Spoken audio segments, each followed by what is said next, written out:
Welcome to Telangana వెలుగు. ప్రస్తుతం మనతో పాటు టీపీసీసీ అధికార ప్రతినిధి చినగాని దయాకర్ గారు ఉన్నారు. దయాకర్ గారు చెప్పండి, నిన్న కేటీఆర్ని అరెస్ట్ చేశారు అని చెప్పేసి స్క్రోలింగ్ల మీద స్క్రోలింగ్లు, సోషల్ మీడియా, మెయిన్ మీడియా అంతా అవే చెప్పింది.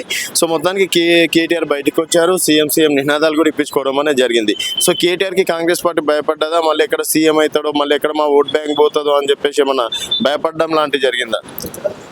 అలాంటిది ఏం లేదు. కేటీఆర్ అనేటోడు అవినీతి అక్రమంగా సంపాదించినటువంటి కేసులో దర్యాప్తు జరుగుతుంది.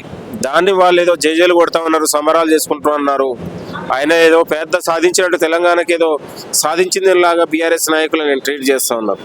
నిన్న ఏదో చూశాను నేను, సీఎం అని జైలు పలికి ఆయన ఒక సొంత బీఆర్ఎస్ పార్టీని సొంత ఏజెండాతో పనిచేస్తున్నారు అనేది నిన్న ఉన్నటువంటి ఆయన చేసినటువంటి హంగామా కానీ, ఆయన చేసినటువంటి ఉత్సవాలు కానీ అర్థమైపోయింది. కాబట్టి ఆయనకు ముఖ్యమంత్రి అయ్యే క్యాలిబర్ కానీ, ముఖ్యమంత్రి అయ్యే అలవాట్లు కానీ ఎక్కడ కూడా మాకైతే కనపడట్లేదు. అంటే ఏ విషయంలో అనుకోవచ్చు, అదేదో వాళ్ళ ఫ్యామిలీ. కాకపోతే ఇప్పుడు ఇక్కడ కేటీఆర్ అరెస్ట్ అవుతాడా లేదా అన్నది $1 మిలియన్ క్వశ్చన్. ఇప్పుడు కేటీఆర్ అరెస్టు, జైలుకు అనేది ఏసీబీ గారు, ఏడీ సంస్థలు దర్యాప్తు చేస్తూ ఉన్నాయి. వాళ్ళకు ఉన్నటువంటి చట్ట పరిధిలో ఉన్నటువంటి దర్యాప్తు సంస్థలు పనిచేస్తూ ఉన్నాయి తప్ప ఏంది అనేది, ఆ కేసులో ఎట్లా ఉందనేది భవిష్యత్తులో దర్యాప్తు సంస్థలు నీకు తెలుస్తూ ఉన్నాయి. కాకపోతే ఏంటంటే, ఆయన నిజంగా తప్పు చేయకపోతే ఎందుకు కోట్ల చుట్టూ రక్షించండి నేను ఎందుకు తిరుగుతూ ఉన్నాడు? బేషరతుగా ఎదుర్కోవచ్చు కదా. బయట ఏసీబీలో జరిగి ఆఫీసులో ఒకటి విచారిస్తే బయటకు వచ్చి ఇంకోటి చెప్పుకుంటా ఉన్నాడు. నేను అడిగిన ప్రశ్నలకు ఏసీబీ బిత్తరపోయిందని రకరకాలుగా సెల్ఫ్ డబ్బా కొట్టుకుంటా ఉన్నాడు.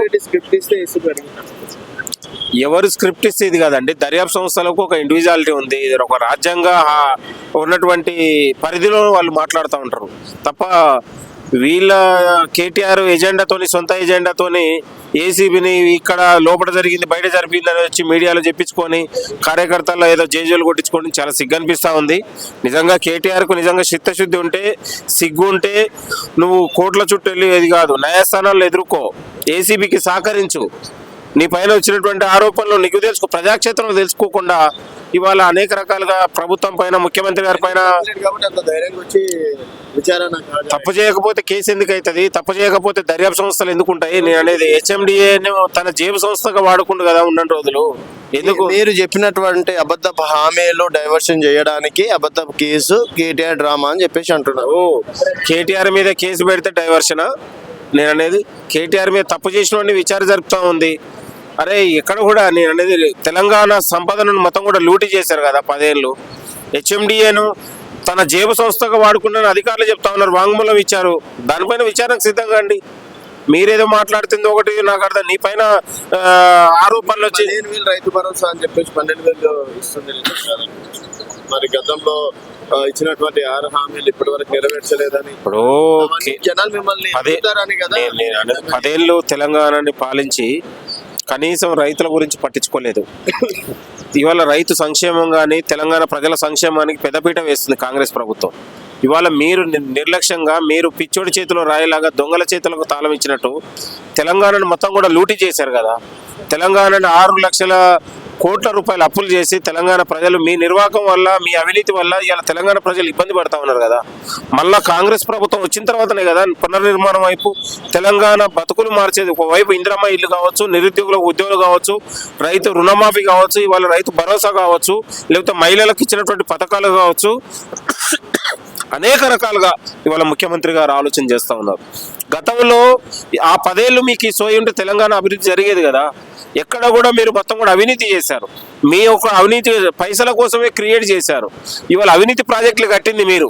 ప్రతి డిపార్ట్మెంట్లో అవినీతి జరిగింది, అక్రమాలు చేశారు. మీరు ఎక్కడ నిజాయితీ ఉంచారు మీరు చెప్పండి. కాబట్టి ఇవాళ మీరు చేసినటువంటి అక్రమాలు, మీరు చేసినటువంటి అవినీతి మీ మెడకు చుట్టుకుంటా ఉంది. ఈ రోజు జరిగింది కాదు, ఆ రోజే చెప్పారు అక్రమాలు జరిగినాయి ఈ ఉన్నటువంటి ఈ కార్పొరేషన్లో అనేది విషయం. కాబట్టి తన కింద అధికారం ఉందనుకొని ఇవాళ తెలంగాణ ప్రజల్ని తప్పుదోవ పట్టించే ప్రయత్నం చేసినా ఇవాళ ఈడీలు, దర్యాప్తు సంస్థల నుంచి కేటీఆర్ అనేటువంటి తప్పించుకోలేడు. 100% దర్యాప్తు జరుగుతూ ఉంటుంది.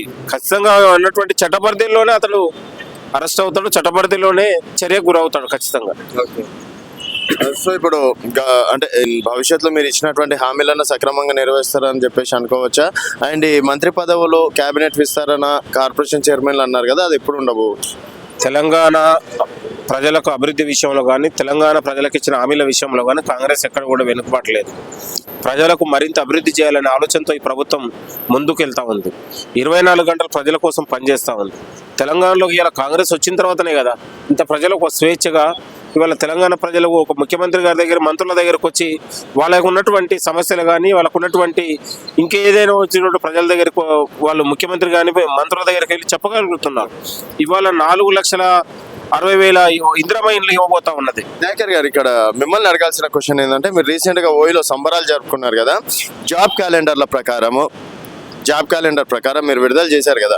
సో మొన్న ఏఓకి సంబంధించి నోటిఫికేషన్ రావాలి, ఆ నోటిఫికేషన్ లేదు.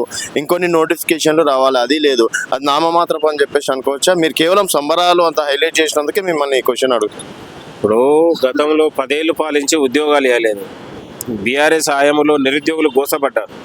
కాబట్టి కాంగ్రెస్ ప్రభుత్వం వచ్చిన తర్వాత ఒక ఏడాదిలోనే 54,000 ఉద్యోగాలు ఇచ్చినటువంటి చరిత్ర మనది ఉంది.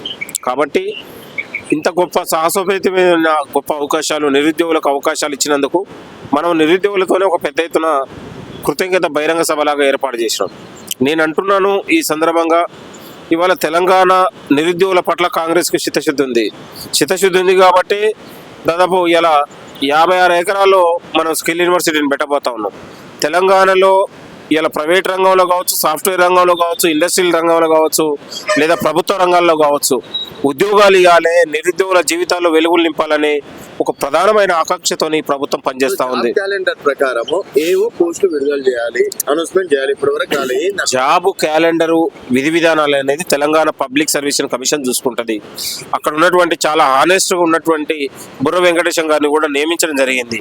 కాబట్టి ఈ కొత్త ఏడాదిలోనే జాబ్ క్యాలెండర్ విధి విధానాలు, తెలంగాణలో ఉన్న ప్రతి ఖాళీలో ఉన్నటువంటి వివరాలు కూడా అక్కడ పొందుపరుస్తారు. తెలంగాణ పబ్లిక్ సర్వీస్ కమిషన్ విధి విధానాలు కానీ ఉద్యోగ ఖాళీలు కానీ వెల్లడిస్తూ ఉంది. ప్రభుత్వం ఎవరి నిపుణులతోని వాళ్ళతో పనిచేస్తూ ఉన్నది. మీరు గుర్తుపెట్టుకోండి, చట్టబద్ధమైన కమిషన్ వేసుకున్నాము, చట్టబద్ధమైన మెంబర్లు ఉన్నారు, చైర్మన్ గారు ఉన్నారు. కాబట్టి ఆ విధి విధానాల అంశం కూడా తెలంగాణ పబ్లిక్ సర్వీస్ కమిషన్ చూసుకుంటుంది. తెలంగాణలో కూడా మరిన్ని ఉద్యోగాలు ఖాళీలుగా భర్తీ జరగబోతా ఉంది. మీరు చూశారు, మొన్న ఒక 56 రోజులలోనే 11,000 డిఎస్సి పోస్టులను భర్తీ చేసినటువంటి చరిత్ర ఉంది. అంటే 10 ఏళ్ళు వీళ్ళకు చేతగాని దద్దమ్మలకు గ్రూప్ 1 గ్రూప్ 2 కూడా నిర్వహించలేకపోయారు. ఇవాళ కాంగ్రెస్ ప్రభుత్వం వచ్చిన తర్వాతనే కదా ఒక అత్యంత ప్రతిష్టాత్మకంగా తీసుకొని ప్రభుత్వం పనిచేసింది ఇవాళ. కాబట్టి నిరుద్యోగులకు ప్రధానంగా యువతకు పెద్దపీట వేయాలి, యువతకు భవిష్యత్తు ఇవ్వాలి, యువతకు భరోసా ఇవ్వాలి అనే ఆలోచనతోనే ఈ ప్రభుత్వం పనిచేస్తూ ఉంది. ఈ ప్రభుత్వం అనేక ఉద్యోగాలు కూడా క్రియేట్ చేస్తూ ఉంది. ప్రభుత్వ ప్రైవేట్ రంగాలలో సాధ్యమైనంత మేరకు నిరుద్యోగుల జీవితాల్లో వెలుగులు నింపడానికి రాష్ట్ర ముఖ్యమంత్రి గారు కృషి చేస్తూ ఉన్నారు.